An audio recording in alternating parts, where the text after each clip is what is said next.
എം.ആർ. അഭിലാഷ്, ഭരണഘടനയുടെ 7 പ്രധാനപ്പെട്ട ആർട്ടിക്കിളുകളാണ് ഭേദഗതി ചെയ്യാൻ പോകുന്നത്. 131 ഭരണഘടനാ ഭേദഗതി അവതരിപ്പിച്ചു കഴിഞ്ഞു. 2/3 ഭൂരിപക്ഷം വേണം. നമുക്കറിയാം അത് എന്താകും, ഈ ലെജിസ്ലേഷൻ പൂർണ്ണമാവുമെന്ന് അറിയാൻ നമ്മൾ കാത്തിരിക്കുകയും വേണം.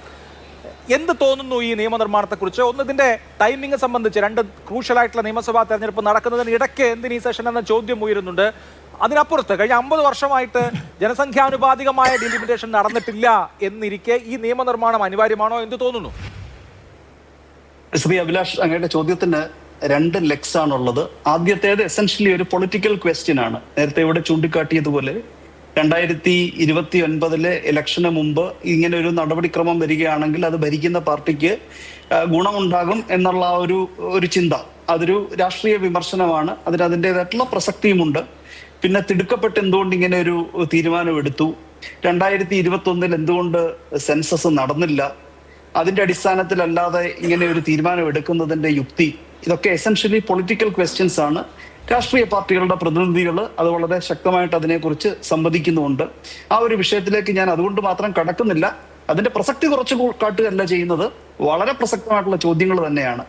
പിന്നീട് രണ്ടാമത്തെ വിഷയത്തിലേക്ക് വന്നു കഴിഞ്ഞാൽ, ഞാനിത് രണ്ടും ഉത്തരം പറയാൻ പോയി കഴിഞ്ഞാൽ ഫസ്റ്റ് പൊളിറ്റിക്കൽ ഇഷ്യൂ ആകും, 2 സെക്കൻഡ് ഇഷ്യൂവിലാണ് ഇതിന്റെ കാതലിരിക്കുന്നത്.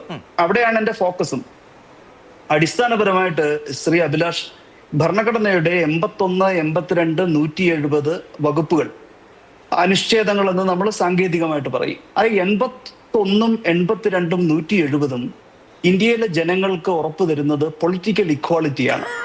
ആ പൊളിറ്റിക്കൽ ഇക്വാളിറ്റി എന്ന് പറയുന്നത് ഒരു വ്യക്തി, അത് താങ്കൾ ഇന്ത്യയിലെ ഏത് സംസ്ഥാനത്ത് താമസിച്ചാലും ആ വ്യക്തിയുടെ വോട്ടിന്റെ മൂല്യം എന്നത് ഇന്ത്യയിലെ മറ്റേത് സംസ്ഥാനത്തും താമസിക്കുന്ന പണക്കാരനാകട്ടെ പാവപ്പെട്ടവരനാകട്ടെ ആ വ്യക്തിയുടെ വോട്ടിന്റെ മൂല്യവുമായി ഒരുമിച്ച് നിൽക്കണം.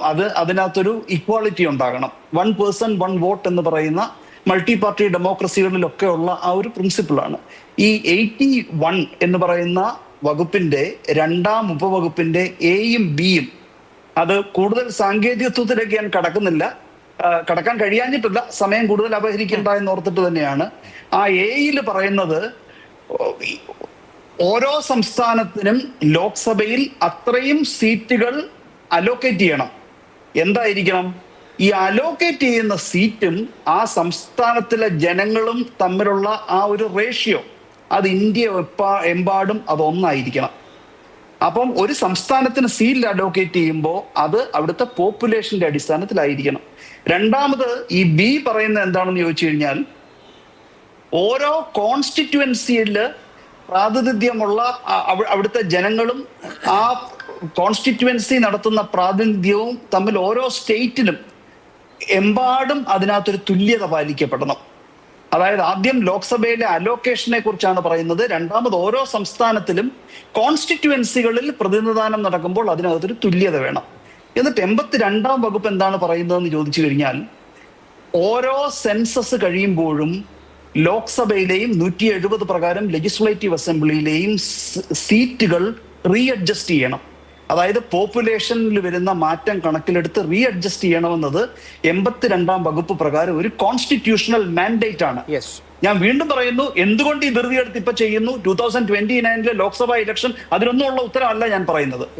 അപ്പൊ ഈ 82 ഈ ആർട്ടിക്കിളിലെ മാൻഡേറ്റ് 1900 നമുക്ക് ഡീലിമിറ്റേഷൻ എത്ര തവണ നടന്നിട്ടുണ്ട്? 52 നടന്നിട്ടുണ്ട് നിയമപ്രകാരം, 62 നടന്നിട്ടുണ്ട്, 72 നടന്നിട്ടുണ്ട്. അതുവരെ ഇന്ത്യൻ റിപ്പബ്ലിക്ക് ഇവിടുത്തെ പൗരന്മാരോടും നീതി പുലർത്തിയിരുന്നു.